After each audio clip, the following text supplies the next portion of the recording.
Hello दोस्तों, कैसे हैं आप लोग। आशा करता हूँ आप पढ़ाई कर रहे होंगे और अपनी प्रतियोगिता परीक्षा निकालने की जो कड़ी है उसको आगे बढ़ा रहे होंगे। उसी कड़ी में हम लोग आज यहाँ पे क्लास में पढ़ाई स्टार्ट करेंगे और हम लोग स्टार्ट करेंगे प्रतियोगिता परीक्षा के इंट्रोडक्शन के बारे में, है ना। क्योंकि हम लोग को ये पता रहना बहुत ज़्यादा ज़रूरी है कि प्रतियोगिता परीक्षा जो हम लोग देने जा रहे हैं उसमें किस तरह के प्रश्न और कहाँ कहाँ से प्रश्न आते हैं।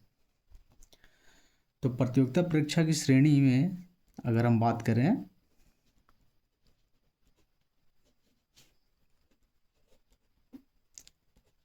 तो अगर हम नॉर्मल प्रतियोगिता परीक्षा वनडे एग्ज़ाम्स की बात करें तो हम लोग को डिफरेंट डिफरेंट पोर्शन से बहुत सारे क्वेश्चन देखने को मिलते हैं। उसमें से मेनली हमारा जो पोर्शन रहता है वो इस प्रकार है। पहला रहता है मैथ्स का पोर्शन, दूसरा रहता है रीजनिंग,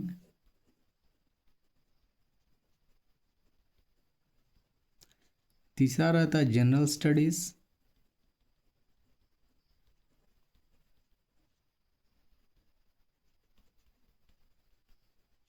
और चौथा रहता है करेंट अफेयर्स।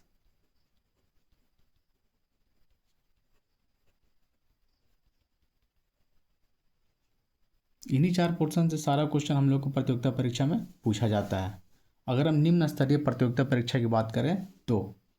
ठीक है, तो अगर हम मान लेते हैं कि हमारी प्रतियोगिता परीक्षा 100 नंबर्स की होती है जिसमें 100 क्वेश्चन रहते हैं और प्रत्येक क्वेश्चन हो सकता है वो एक एक नंबर के हों, दो दो नंबर के हों, लेकिन क्वेश्चन हमारे जो होते हैं 100 या 120 क्वेश्चन रहते हैं। ज़्यादातर एग्ज़ाम में मैथ्स से 30 क्वेश्चन, रीजनिंग से 30 क्वेश्चन और जनरल स्टडीज़ से और करंट अफेयर मिला के 40 क्वेश्चन पूछा जाता है ना। तो हम लोग चारों पार्ट बेसिकली बोला है तो ये तीन ही पार्ट है। General studies current affair combine करके 40 क्वेश्चन पूछता है, तो यही चीज़ हम लोग को पढ़ना रहता है। मैथ्स रीजनिंग का बात हम लोग अभी यहाँ पे नहीं करेंगे, हम लोग ये दोनों पार्ट का बात में भी सिर्फ और सिर्फ जनरल स्टडीज़ का बात करेंगे। अगर जनरल स्टडीज़ में बात करें तो जनरल स्टडीज़ में हम लोग का है जो बहुत सारे टॉपिक से क्वेश्चन पूछा जाता है ना। अगर हम जनरल स्टडीज़ का बात करें तो इनमें कौन कौन से टॉपिक्स आते हैं। पहला आता है हिस्ट्री, इतिहास, दूसरा आता है जियोग्राफी, भूगोल, तीसरा आता है पॉलिटिकल साइंस,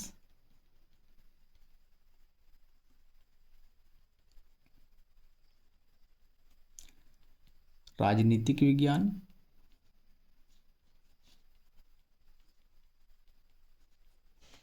और चौथा हम लोग आएगा इकोनॉमिक्स,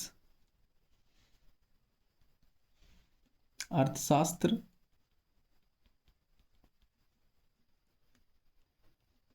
और पांचवा आता है कंप्यूटर,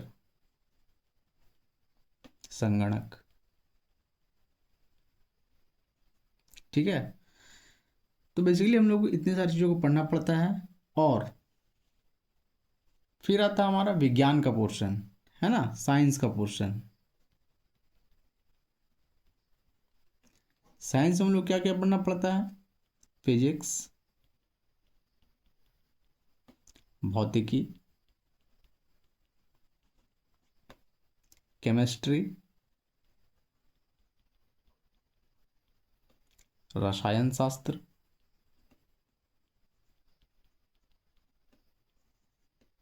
और बायोलॉजी।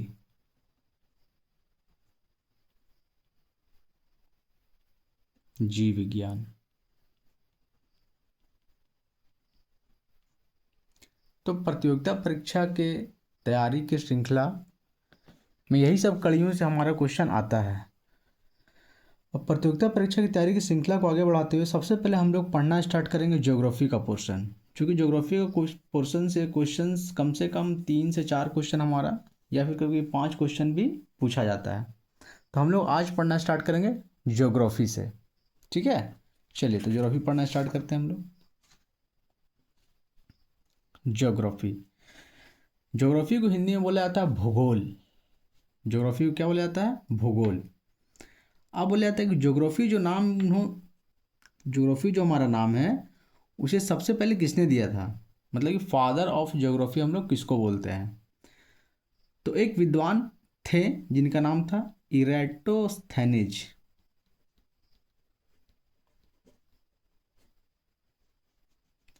इन्हीं को बोला जाता है भूगोल का पिता।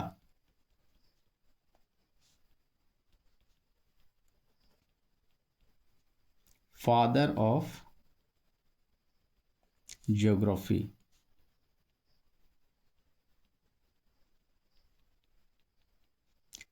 यही इरेटोस्थेनिज वो व्यक्ति थे जिन्होंने ज्योग्राफी या भूगोल नाम को सबसे पहले इंट्रोड्यूस किया था। अब बात आता है ज्योग्राफी। तो ज्योग्राफी में हम लोग को पढ़ना क्या है? तो ज्योग्राफी में हम लोग को क्या पढ़ना है, इससे हम लोग क्या सीखेंगे, ये सारा चीज़ के नाम में ही गढ़ा हुआ है। क्या है? तो जो वर्ड जियोग्राफी है ये बेसिकली दो वर्ड्स का संगम है। पहला है जियो और दूसरा है ग्राफोस। जियो का मतलब होता है पृथ्वी और ग्राफोस का मतलब होता है वर्णन। और हम अगर इन दोनों को कंबाइन कर दें तो हम लोग को पता चलेगा कि ज्योग्राफी में हम लोग क्या पढ़ना है? पृथ्वी का वर्णन। ज्योग्राफी में हम लोग को पृथ्वी के वर्णन के बारे में पढ़ना है कि पृथ्वी में क्या है क्या नहीं है, living things, non living things, यानी सजीव व निर्जीव दो ही चीज़ों से मिलकर पूरा का पूरा पृथ्वी का इकोसिस्टम चल रहा है, चलता आ रहा था और चलता रहेगा, है ना। चलिए, तो ज्योग्राफी पढ़ने में सबसे पहले हम लोग को जानना जरूरी है डायरेक्शंस के बारे में, दिशा। बहुत सारे लोग ऐसे होंगे जिनको डायरेक्शन के बारे में पूरी तरीके से पता होगा, बहुत सारे ऐसे भी होंगे जिनको डायरेक्शन के बारे में पता नहीं होगा। और डायरेक्शन, दिशा की जानकारी होना हम लोगों को बहुत ज़्यादा ज़रूरी है जब भी हम ज्योग्राफी पढ़ते हैं। जब हम इनका ज्योग्राफी में पृथ्वी का भौगोलिक विस्तार देखेंगे तो उसमें हम लोग को दिशा का ज्ञान होना बहुत ज़्यादा ज़रूरी है। एक्चुअली दिशा का ज्ञान हम लोग को हर जगह काम आता है। रीजनिंग में भी काम आएगा, जब हम डिस्टेंस एंड डायरेक्शन पोर्शन को पढ़ेंगे तो उसमें भी हम लोग को डायरेक्शन के बारे में क्वेश्चंस आता है। तो चलिए हम लोग ज्योग्राफी में आज डायरेक्शंस के बारे में सीखेंगे। डायरेक्शन के बारे में सीखना इसलिए ज़रूरी है क्योंकि जब कभी हम किताब पढ़ते हैं तो उसमें लिखा हुआ मिलता है कि पूर्वी क्षेत्र, पश्चिमी क्षेत्र, उत्तर पश्चिम क्षेत्र, दक्षिण पश्चिम क्षेत्र, पृथ्वी का उत्तरी भाग, दक्षिणी भाग, पूर्वी भाग, पश्चिमी भाग, है ना। ये सब चीज़ों को हम लोग को मुलाकात होता है जब हम लोग किताब पढ़ते हैं। तो हम लोग जब किताब पढ़ते हैं तो जब हम बोलते हैं उत्तरी भाग, भारत का उत्तरी भाग, तो हम लोगों के दिमाग में एक मैप बनना चाहिए कि भारत के किस क्षेत्र के बारे में बात चल रहा है। और वो हम तभी जान पाएंगे जब हम लोग दिशाओं के बारे में पूरी तरीके से जानकारी होगी। ठीक है। तो बेसिकली हम लोग सभी लोग जानते हैं कि दिशा मेनली चार होता है। कौन कौन सा? ईस्ट, वेस्ट, नॉर्थ और साउथ, है ना। अब ये चारों डायरेक्शन ईस्ट, वेस्ट, नॉर्थ और साउथ किधर किधर रहते हैं वो हम लोग देखेंगे। तो मान लेते हैं हम लोग ये एक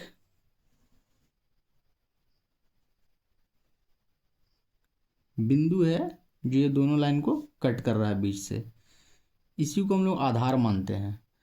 तो इधर के इस साइड का भाग हमारा जाएगा ईस्ट, जिसको हम लोग बोलते हैं पूर्व। उसके अपोजिट हो जाएगा वेस्ट, जिसको हम लोग बोलते हैं पश्चिम। ऊपर का भाग हो जाएगा नॉर्थ, उत्तर, और नीचे का भाग हो जाएगा साउथ, यानी कि दक्षिण। अब हम देख रहे हैं कि नॉर्थ और ईस्ट के बीच में एक 90 डिग्री का कोण बन रहा है, तो हम लोग इसको बीच से ऐसे बाइफरकेट कर देंगे। ये हो गया ऐसे, ये ऐसे हो गया और ये ऐसे हो गया, है ना। तो ईस्ट और नॉर्थ के बीच का जो पार्ट है ये जो डायरेक्शन जा रहा है उसको हम लोग बोल देंगे नॉर्थ ईस्ट, क्योंकि ये नॉर्थ और ईस्ट के बीच में है ना। नॉर्थ ईस्ट उत्तर पूर्वी भाग। इधर क्या बोल देंगे, साउथ ईस्ट।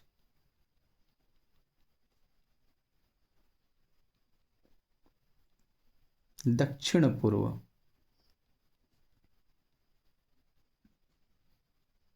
ये हो जाएगा मेरा नॉर्थ वेस्ट।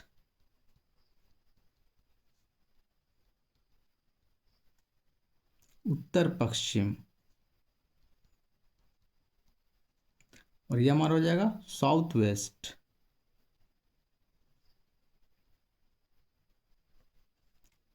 दक्षिण पश्चिम।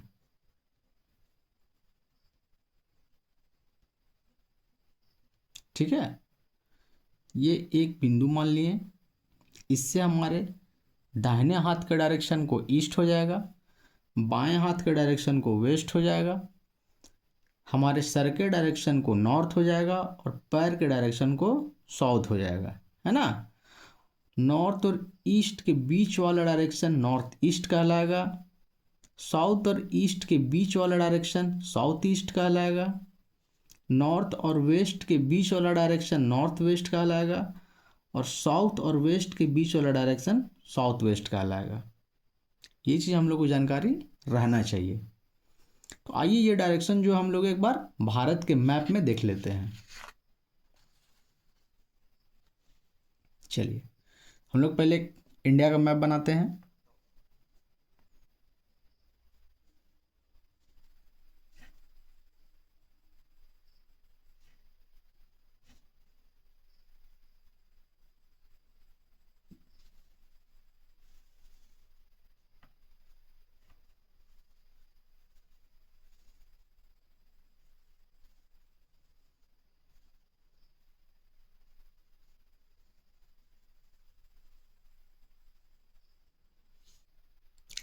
ये मोटा मोटी हम लोग का एक भारत का मानचित्र है। इसको हम लोग बीच से अगर हम बाइफरकेट कर दें यानी बांट दें तो कुछ इस तरह हो जाएगा।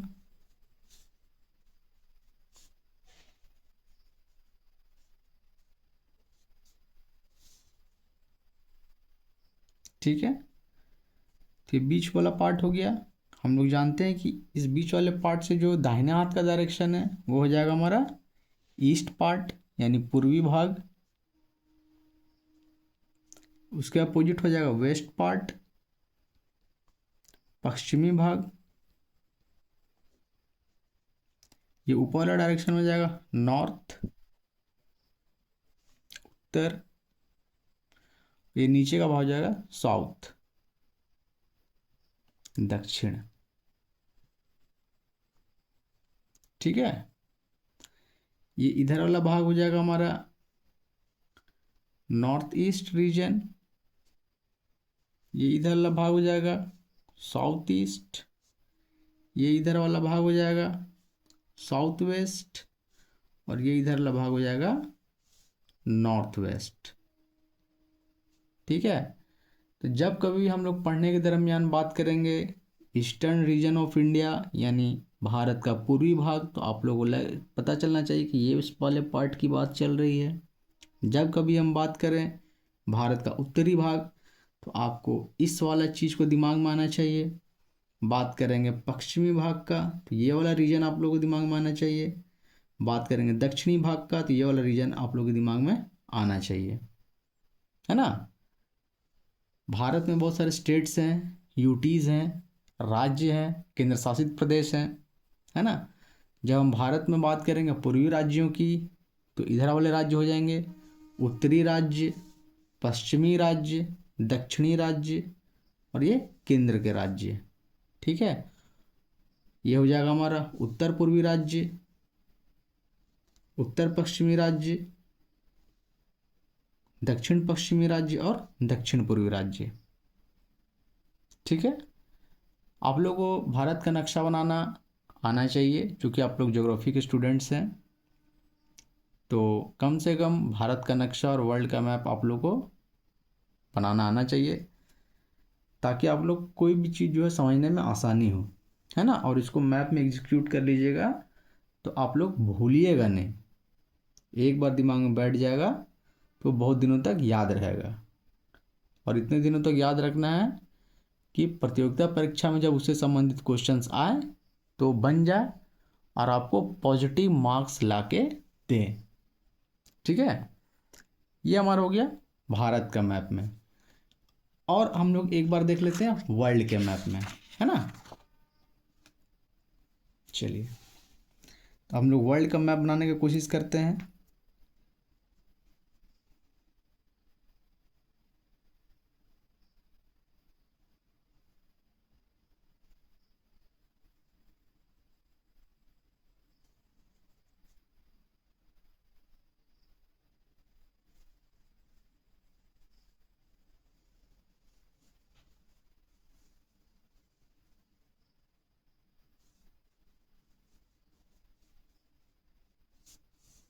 मोटा मोटी एक नक्शा बनाने का हम लोग प्रयास करेंगे ताकि हम लोग को चीज़ जो है समझ में आए।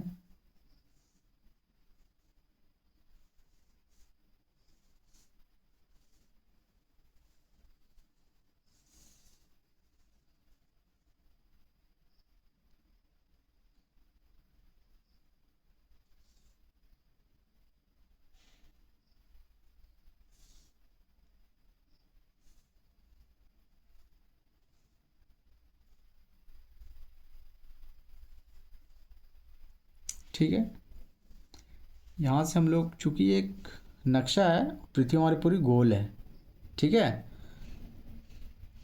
तो हम लोग सारे कॉन्टिनेंट्स को यहाँ पे देख रहे हैं, उसी में लोग बात करेंगे। यहाँ से हम लोग बांटते हैं, हम लोग जानते हैं, हम लोग पढ़ेंगे आगे 0 डिग्री देशांतर के बारे में, जो पृथ्वी को 2 बराबर भागों में बांटती है ना। तो ये इंग्लैंड के ग्रीनविच से गुजरता है, तो हम लोग मान लेते हैं यहाँ पे इस टाइप का, है ना। तो इधर का पार्ट हो जाएगा हमारा पूर्वी भाग, इधर का पार्ट हो जाएगा पश्चिमी भाग। इसीलिए हम लोग बात करते हैं वेस्टर्न कंट्रीज़ में हमारा अमेरिका वगैरह, इंग्लैंड वगैरह सब आ जाते हैं, है ना। और हम लोग ईस्टर्न पार्ट में है ना। हम लोग बहुत सारा करंट अफेयर पढ़ेंगे जब हम, तो वहाँ पे वेस्टर्न कंट्रीज़ में ये हो रहा है, वो हो रहा है, उसके बारे में जानेंगे। हम लोग को मालूम भी होना चाहिए कि पूरे वर्ल्ड में या फिर भारत में या फिर हमारा राज्य, जिला और स्थानीय क्षेत्रों में क्या क्या अभी चल रही हैं चीज़ें, वो हम लोगों को जानकारी होनी चाहिए, ताकि अगर उससे रिलेटेड कोई भी क्वेश्चन हम लोगों को प्रतियोगिता परीक्षा में मुलाकात हो तो वो हम लोग से बन पाए और वो हम लोग को एक पॉजिटिव नंबर दे, ताकि हम लोग अपना प्रतियोगिता परीक्षा में सफल हो जाएं। ठीक है, तो वर्ल्ड मैप का यही सीन है, ज़्यादा कुछ है नहीं इसमें। तो धीरे धीरे आप लोग सीख जाइएगा, जब इससे फ्रेंडली हो जाइएगा तो आप लोगों को ये सब आसान लगेगा। अभी तो ये वर्ल्ड मैप हमारा अच्छे से बन नहीं पाया है, लेकिन आप लोग क्या है कि आप लोग प्रैक्टिस कीजिएगा तो आप लोग से वर्ल्ड मैप बहुत ही अच्छी तरीके से बन जाएगा। जब हम लोग आइलैंड्स के बारे में पढ़ेंगे, कौन सा आइलैंड किस महासागर में है, कौन सा आइलैंड किस देश से बिलोंग करता है, ऐसा नहीं है कि कोई भी आइलैंड अगर किसी देश के समीप है तो वो उसका हो जाता है। जब हम लोग छोटे छोटे मेन आइलैंड्स के बारे में पढ़ेंगे तो उससे हम लोग पता पढ़ेंगे उस समय, तो हम लोग को पता चलेगा कि कोई देश से जो कोई दूर भी आइलैंड है तो वो भी उसकी ही प्रॉपर्टी है ना। कभी कभी क्वेश्चंस पूछा जाता है कि ये जो आइलैंड है उस पर किसका अधिकार है, कब से है ना। तो वो सब चीज़ हम लोग पढ़ना स्टार्ट करेंगे तो हम लोग को वर्ल्ड मैप की जानकारी होना बहुत ज़्यादा ज़रूरी है, ताकि हम लोग जो है किसी भी चीज़ को आराम से सॉर्ट आउट कर सकें। ठीक है, चलिए, अब हम लोग को लग रहा है कि हम लोग डायरेक्शन के बारे में लगभग लगभग चीज़ सीख चुके हैं, और धीरे धीरे हम लोग धीरे धीरे पढ़ेंगे, आगे भी हम लोग का मुलाकात होगा तो हम लोग कड़ी दर कड़ी जो है चीज़ों को सहेजते जाएंगे और उसको क्लियर करते जाएंगे।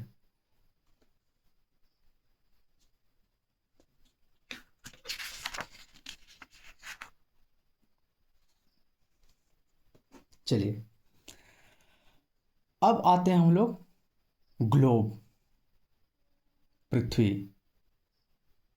पृथ्वी का एक परिचित्र है ग्लोब, उसका छोटा रूप है।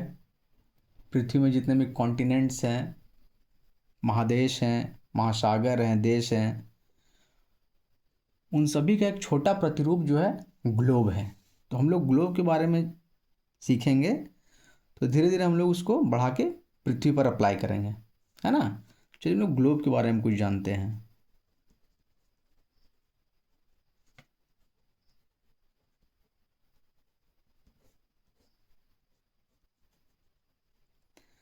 तो ग्लोब क्या है? ग्लोब जो है एक्चुअली जो हमारी इतनी बड़ी पृथ्वी है उसका एक छोटा प्रतिरूप है। आप लोग देखे भी होंगे बहुत जगह पे छोटा सा ये पृथ्वी का आकार का एक गेंद टाइप का रहता है, जिसके दोनों साइडों पे ये कड़ी लगी रहती है और ये टेबल में रखने के लिए कैसा चौकोर सा या फिर गोल सा सपोर्ट रहता है। इसमें बहुत सारे कॉन्टिनेंट्स को दिखाया जाता है छोटे छोटे, है ना। और डिफरेंट डिफरेंट कलर का महत्व है किसी मानचित्र में। रंगों का बहुत ज़्यादा महत्व है। एक स्पेसिफिक रंग किसी एक भौतिकीय विलक्षण को दर्शाता है। जैसे नीला रंग जल को दर्शाता है, ठीक है। भूरा रंग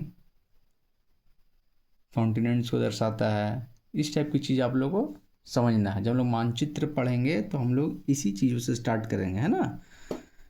चलिए ग्लोब के बारे में हम लोग पढ़ना स्टार्ट करते हैं। एक तो पहले आप लोग देखे होंगे कि ये थोड़ा झुका रहता है ना। और इसमें बहुत सारी रेखाएं रहती हैं, बहुत सारी पड़ी रेखाएं रहती हैं और बहुत सारी खड़ी रेखाएं ऐसे जालीनुमा प्रकार से बनी रहती हैं। तो हम लोग सबसे पहले जानेंगे कि ये जो रेखाएं हैं वो कौन सी रेखाएं और इनका क्या महत्व है, ठीक है। चलिए तो इन रेखाओं के बारे में हम लोग जानते हैं। तो इन रेखाओं को बोला जाता है अक्षांश, अक्षांश रेखा, देशांतर और देशांतर रेखा। तो हम लोग ज्योग्राफी पढ़ने की कड़ी को आगे बढ़ाते हैं और अभी हम लोग सीखेंगे अक्षांश, अक्षांश रेखा, देशांतर और देशांतर रेखा के बारे में, ठीक है। चलिए अक्षांश, अक्षांश रेखा, देशांतर, देशांतर रेखा।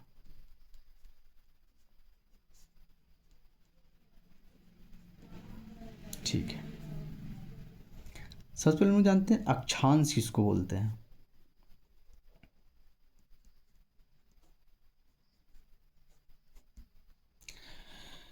मान लेते ये हमारी पृथ्वी है। चलिए ऐसे हम पृथ्वी गोल बना दिए हैं। अब यहाँ पे सबसे पहला सवाल उठता है कि क्या हमारी पृथ्वी गोल है। बहुत सारे लोग कहेंगे हाँ गोल है, एकदम सर्कल है। बहुत सारे लोग कहेंगे नहीं सर गोल नहीं है, ये ऑरेंज के शेप में है, संतरे के आकार में है, जिसमें से ऊपर और नीचे थोड़ी चपटी है, ठीक है। तो एक्चुअली जो है हमारी पृथ्वी का शेप कैसा है, पृथ्वी का आकार कैसा है, ठीक है। अगर हम पृथ्वी की बात करें तो पृथ्वी का आकार कैसा है। हमसे अगर क्वेश्चन पूछा जाए पृथ्वी का आकार कैसा है और ऑप्शन में 4 ऑप्शन दिए जाए, है ना, तो उसमें से हम लोग को सही ऑप्शन माना रहा। तो पृथ्वी का आकार जो एक जियोड शेप में है,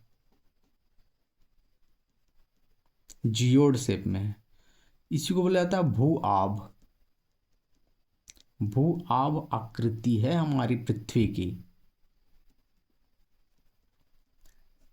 अब भू आभ आकृति कैसी होती है, तो ये इस तरह की उबड़ खाबड़ सतहों से मिलकर बना हुआ है ना। और हम लोग इसको गोल क्यों मान लेते हैं, ताकि हम लोग को किसी भी चीज़ को स्टडी करने में आसान हो। पृथ्वी में जितनी भी चीज़ें हैं उसको आराम से, इसका क्या क्या विशेषता है उसको जानने के लिए हम लोग मान लेते हैं कि पृथ्वी का आकार गोल है ना। तो इनमें जो ये वाली रेखाएं जो आप देखते होंगे ग्लोब में, जो पड़ी रेखाएं हैं ऐसे पड़ी रहती हैं, ठीक है, इस तरीके से पड़ी रहती हैं। इसी को बोला जाता है अक्षांश रेखा, ठीक है।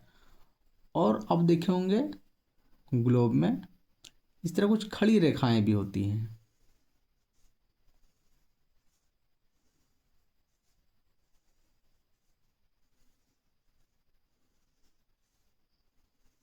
इसको बोलते हैं देशांतर रेखा। इसको क्या बोलते हैं? अक्षांश रेखा। और इसको बोलते हैं हम लोग देशांतर रेखा।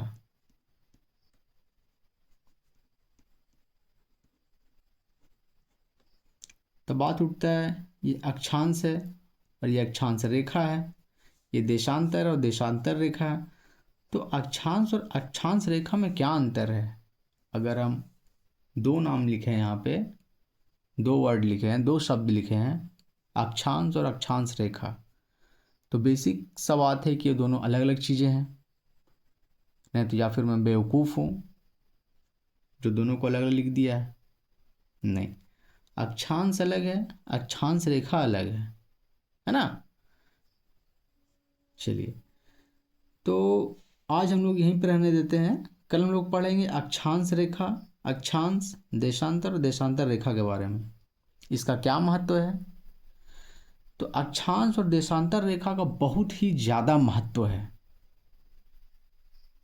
जब हम लोग ज्योग्राफी पढ़ते हैं तो ज्योग्राफी में अक्षांश रेखा और देशांतर रेखा का बहुत ही ज़्यादा महत्व है। पूरी पृथ्वी में किसी एक एग्जैक्ट जगह को अगर हम लोग को जानना हो, यहाँ पे बैठे बैठे हमको बताना हो कि वो चीज़ यहाँ से किस डायरेक्शन में है, कितनी दूरी में है, वो कहाँ जाके एकाएक मिल जाएगा, सारा का सारा चीज़ जो हमारा अक्षांश और अक्षांश रेखा, देशांतर देशांतर रेखा के बदौलत ही हो पाता है ना। हम लोग इसको आगे सीखेंगे कि ये अक्षांश रेखा और ये देशांतर रेखाएं जो एक दूसरे को काटती है, तो एक स्पेसिफिक बिंदु पे काटती हैं, है ना। तो पूरे पृथ्वी में हर एक ऐसा जगह होगा जो इन दोनों के बीच में कहीं ना कहीं पड़ता होगा, तो उसका हम लोग डायरेक्शन निकालना सीखेंगे या फिर एग्जैक्ट पॉइंट निकालना सीखेंगे कि आप अभी जहाँ पे बैठ के ये वीडियो देख रहे हैं, आप भी पृथ्वी के एक स्पेसिफिक पॉइंट में हैं। अगर दूर बैठा है कोई व्यक्ति, या फिर मान लीजिए आपका कोई दोस्त अमेरिका में है, वो जानना चाहता है कि आप कहाँ पे हैं, तो आप कहिएगा हम भारत में हैं, भारत के इस राज्य में है, इस राज्य के इस जिला में है, इस कस्बा में है, इस गांव में है, इस गली में है, इस घर में है, घर के अंदर इस कमरे में बैठे हैं। इतना ना बोलकर अगर आप उसे एक कोऑर्डिनेट दे दें तो वहाँ से पता लगा सकता है कि आप एग्जैक्ट पृथ्वी पर, पूरे पृथ्वी पर किस स्थान पे हैं। ठीक है, यही है इसका विशेषता, इसका सिग्निफिकेंस, कि अक्षांश और देशांतर रेखाओं के बदौलत, इसकी मदद से हम लोग एग्जैक्ट किसी भी चीज़ का लोकेशन पता करते हैं। ठीक है, तो इसको सीखना बहुत ही ज़्यादा ज़रूरी है। आप लोगों को मज़ा भी आएगा सीखने में, आप लोग इसका यूज़ भी कर सकते हैं। ठीक है, तो हम लोग अगले क्लास में पढ़ेंगे अक्षांश, अक्षांश रेखा, देशांतर, देशांतर रेखा क्या होता है, इसकी क्या विशेषता है, इसका क्या उपयोग है, हम अपने दैनिक जीवन में इसका क्या उपयोग ला सकते हैं, क्या ये हमारे लिए फ़ायदेमंद है या फिर नुकसानदेह है, ये सारे चीज़ जो हम लोग नेक्स्ट क्लास में पढ़ेंगे। ठीक है, तो फिर कल मिलते हैं इसी आशा और विश्वास के साथ कि आप लोग पढ़ाई कर रहे होंगे और अपने आप को उस जगह पे देखना चाहेंगे जहाँ जाने का आपने सपना देखा है। Okay then, see you in the next video. Thank you very much.